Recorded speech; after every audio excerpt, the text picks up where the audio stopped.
స్తోత్రం. హల్లెలూయా. మరొకసారి మన మధ్యకు రావటానికి దేవుడిచ్చిన సమయాన్ని బట్టి దేవుని ఎంతో స్తుతిస్తున్నాను. మరొక మాటని దేవుడు మాట్లాడటానికి కృపనిచ్చారు. చిన్న మాట మా దేవుడి మాటలు మాట్లాడుకుందాం. 94వ కీర్తన, కీర్తన రాసిన గ్రంథం 94వ కీర్తన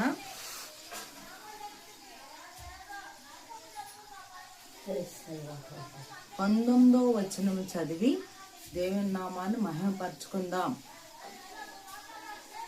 నా అంతరంగమందు విచారములు హెచ్చగా నీ గొప్ప ఆదరణ నా ప్రాణమునకు నెమ్మది కలుగజేయుచున్నది. ఆమేన్. హల్లెలూయా. ఈ నూతన సంవత్సరంలో ప్రతి ఒక్కరూ ప్రతి కుటుంబంలో ఎక్కడ చూసినా ఇక్కడ ఏమనుంది, నా అంతరంగము హృదయం. అంతరంగము అంటే హృదయము. ఆ అంతరంగము అందు విచారములు హెచ్చుగా అంటే విచారము. ఏ కుటుంబంలో చూసినా విచారము, వేదన, శోధన, శ్రమలు, సమాధానము లేకుండా విచారము హెచ్చుగా అంటే ఎక్కువగా ఉంటుండగా ఇక్కడ దేవుడు ఏమంటున్నాడు, మీ గొప్ప ఆదరణ నా ప్రాణమునకు నెమ్మది కలుగుచున్నది.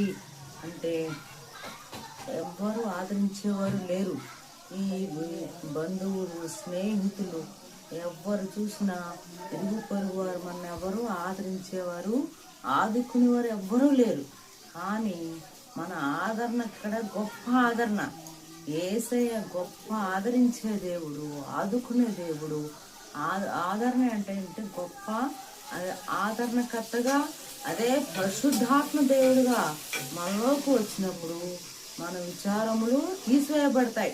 యోహాను సువార్త 14వ అధ్యాయంలో ఇక్కడ మాట్లాడుచున్నాడు.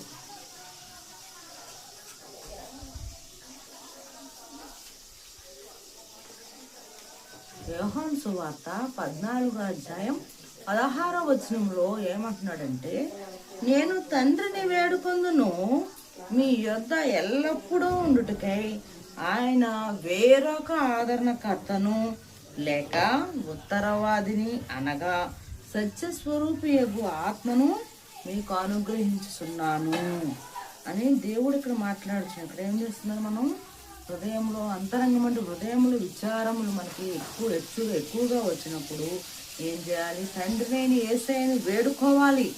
మీ వద్ద ఎల్లప్పుడూ ఉంటక ఆయన వేడుకున్నప్పుడు ఏం చేస్తాడంట, ఆయన వేరొక ఆదరణకర్తని అంటే మనకి సత్యస్వరూపైన ఆత్మలు, ఆయనే పరిశుద్ధ